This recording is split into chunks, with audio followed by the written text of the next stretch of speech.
Hola, vamos a continuar con la segunda parte del paciente que nos consulta por dolor torácico anterior. En esta clase vamos a hablar de lo que es la pericarditis aguda y el taponamiento cardíaco. Tenemos a Jorge, de 27 años de edad, que consulta por dolor torácico anterior y fiebre de un día de evolución. Ese dolor torácico lo refiere a nivel del precordio, se irradia hacia ambos trapecios y aumenta con los movimientos respiratorios.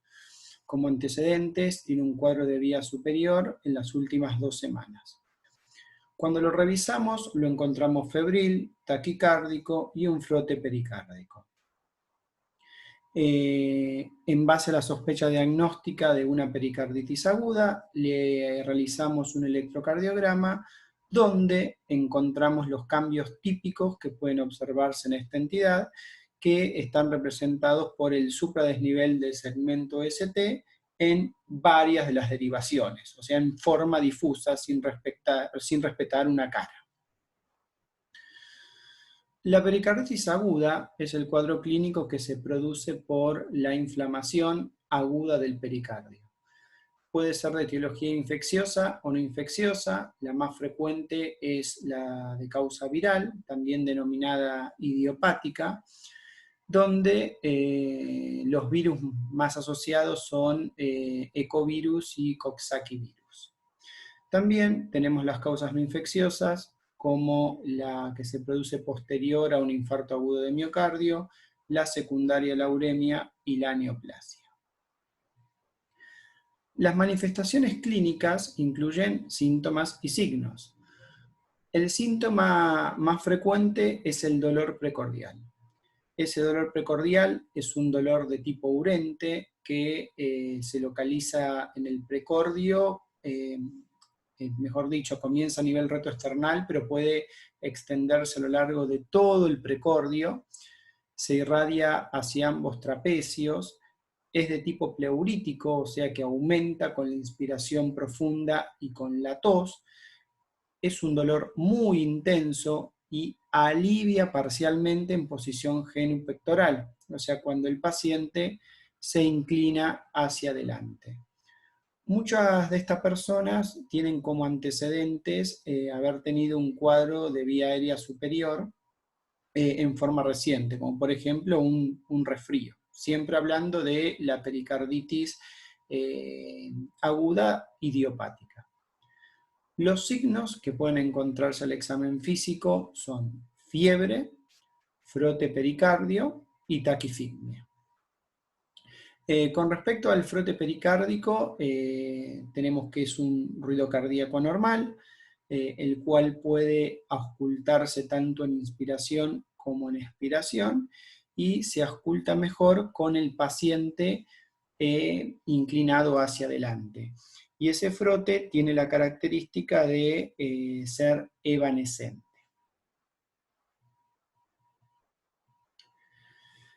Los exámenes complementarios de utilidad en la pericarditis aguda son el electrocardiograma, el ecocardiograma y el laboratorio sanguíneo. En el electrocardiograma pueden observarse cambios típicos de la pericarditis aguda. El más característico es el supradesnivel del segmento ST, cóncavo hacia arriba en forma difusa, o sea que se encuentra en todas las derivaciones, excepto en ABR, donde en vez de un supradesnivel podemos encontrar un infradesnivel. El supradesnivel del segmento ST tenemos que se produce por la inflamación del miocardio adyacente. Otro cambio que podemos encontrar es el infra-PR, producido por una alteración de la repolarización auricular. Otro examen complementario de utilidad es el ecocardiograma, donde el ecocardiograma podemos encontrar un mínimo derrame pericárdico, el cual sirve también para confirmar el diagnóstico. El laboratorio sanguíneo es de utilidad porque podemos encontrar aumento de los glóbulos blancos con una linfocitosis leve, aumento de los parámetros inflamatorios, como la eritrosedimentación y la proteína C reactiva, y si hay miocarditis asociada, aumento de la troponina. Aquí vemos un electrocardiograma donde se observa el supradesnivel del segmento ST cóncavo hacia arriba. Y aquí en este electrocardiograma vemos justamente el supradesnivel del ST en este electro cóncavo hacia arriba en forma difusa. ¿Sí? Lo tenemos en D1, en D2, en D3. Lo encontramos también en ABF, en B3, en B5, en B4, en B6. ¿Sí? Supradesnivel del ST en forma difusa, cóncavo hacia arriba, que eso nos permite diferenciarlo del infarto agudo de miocardio, que en el infarto agudo de miocardio también tenemos supradesnivel del ST, generalmente es convexo hacia arriba, y además lo más importante es que respeta una cara, ¿sí? Por ejemplo, cara inferior, cara anterior, cara anterolateral.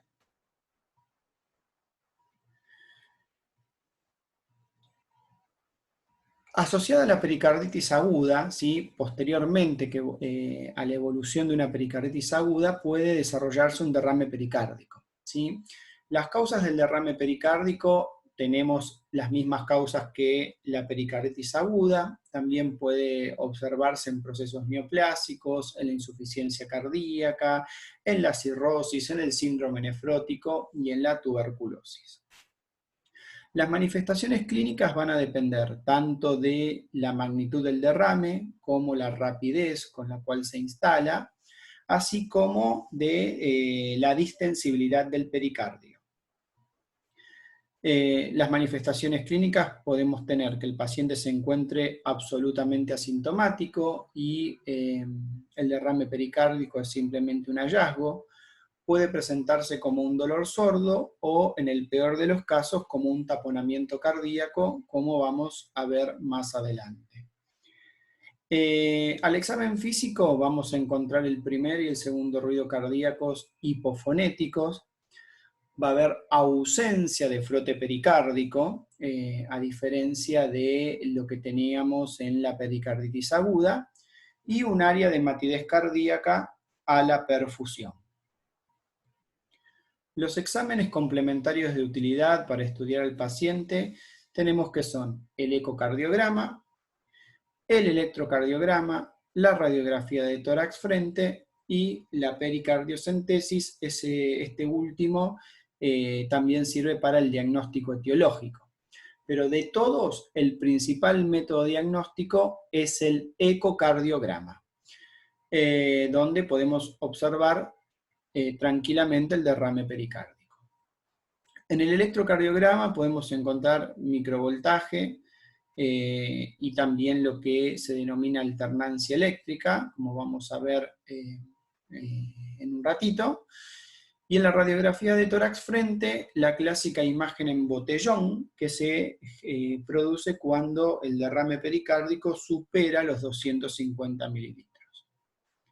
Aquí tenemos un ecocardiograma, que como dije previamente es el método diagnóstico de elección, donde encontramos toda esta área de derrame pericárdico. Esta es la denominada alternancia eléctrica, que se observa en el electrocardiograma, donde alternan complejos QRS de menor tamaño con otros de mayor tamaño. Y aquí, en la radiografía de tórax frente, la clásica imagen en botellón.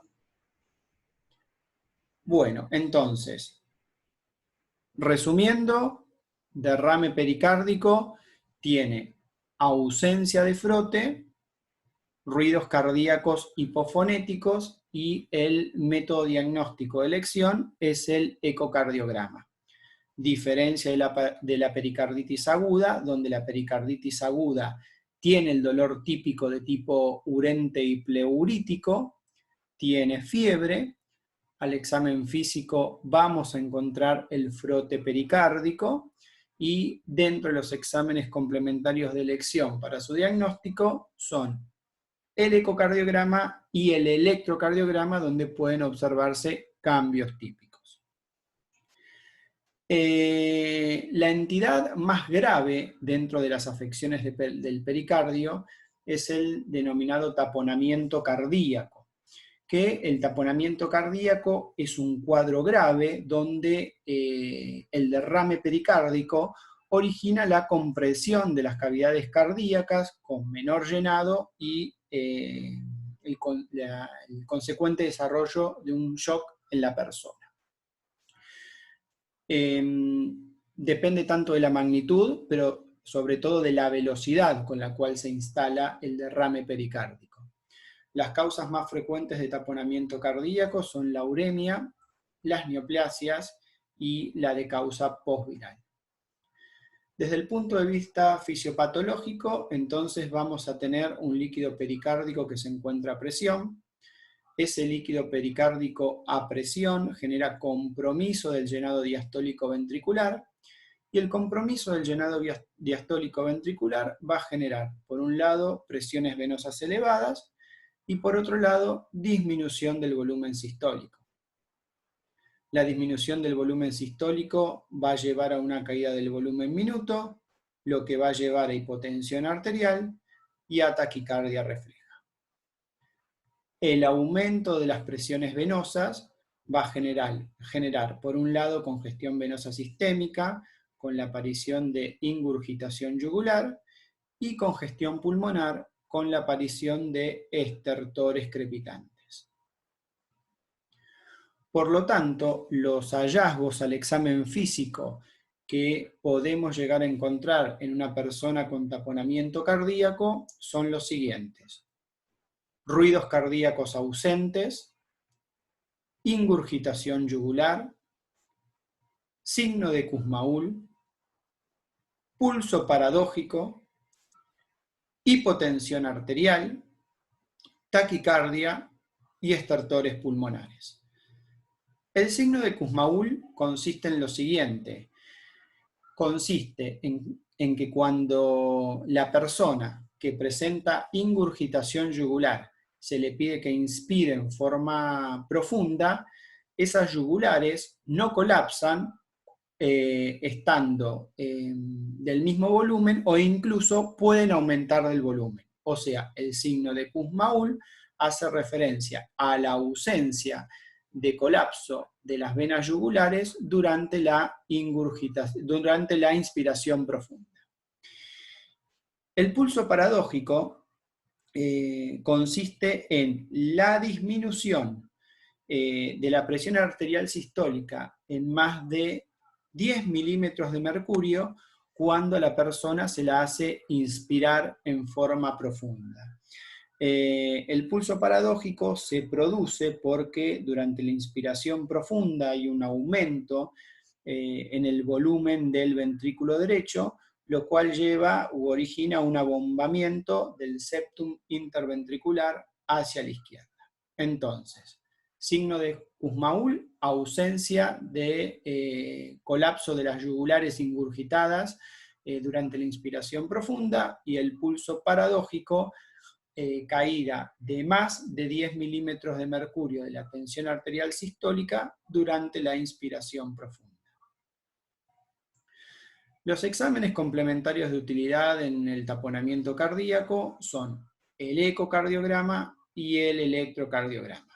La pericardiocentesis también es diagnóstica y fundamentalmente terapéutica. Pero el método complementario de elección para el diagnóstico es el ecocardiograma. Para finalizar, aquí tenemos un resumen de las diferentes causas de dolor torácico anterior, las entidades más relevantes, donde figuran las características del dolor, síntomas asociados, signos al examen físico y exámenes complementarios. En la cardiopatía isquémica tenemos que el dolor precordial es un dolor de tipo opresivo, ¿sí? Se asocia a náuseas y sudoración. Podemos encontrar el examen físico a un tercer o un cuarto ruido, y los exámenes complementarios más utilizados son el electrocardiograma y la determinación de troponinas. La disección aorta se caracteriza por un dolor precordial de tipo desgarrante y puede estar asociada a síntomas neurológicos. Al examen físico podemos encontrar asimetrías de pulsos y un soplo de insuficiencia aórtica. El examen complementario de elección para confirmar el diagnóstico es la tomografía computada de tórax con contraste intravenoso. El neumotórax se caracteriza por un dolor torácico anterior de tipo pleurítico, generalmente punzante y ubicado en alguna de las caras laterales del tórax. Se acompaña de disnea y tos, y al examen físico podemos encontrar disminución del murmullo vesicular y timpanismo en la zona afectada. El método complementario que nos permite confirmar el diagnóstico es una radiografía de tórax. El tromboembolismo de pulmón también se caracteriza por un dolor de tipo pleurítico ubicado en una de las caras laterales del tórax. Solamente en aquellos casos de tromboembolismo de pulmón muy grave puede manifestarse por un dolor precordial símil al de la cardiopatía isquémica, pero el principal síntoma del tromboembolismo de pulmón es la disnea, de aparición súbita. Al examen físico podemos encontrar taquicardia, taquipnea y signos de trombosis venosa profunda. Los exámenes complementarios para confirmar el diagnóstico son la tomografía computada o el centellograma ventilación-perfusión, que son los que más se utilizan. En la pericarditis aguda, como vimos previamente, el dolor es un dolor quemante de tipo pleurítico, ¿sí? Ubicado generalmente en todo el precordio e irradiado hacia la base de ambos trapecios. Se acompaña de fiebre y al examen físico, además de la fiebre, vamos a encontrar el frote pericárdico. Los exámenes complementarios de elección para confirmar el diagnóstico son el electrocardiograma y el ecocardiograma.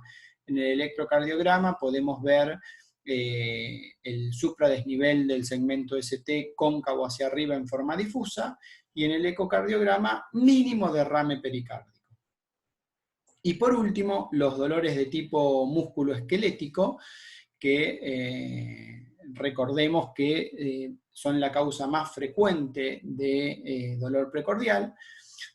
Es un dolor de tipo punzante, que la persona lo señala con la punta de un dedo, generalmente ubicado en la cara anterior del tórax, y se reproducen a la digitopresión, y se encuentran asociados a un componente ansioso importante en la mayoría de los casos.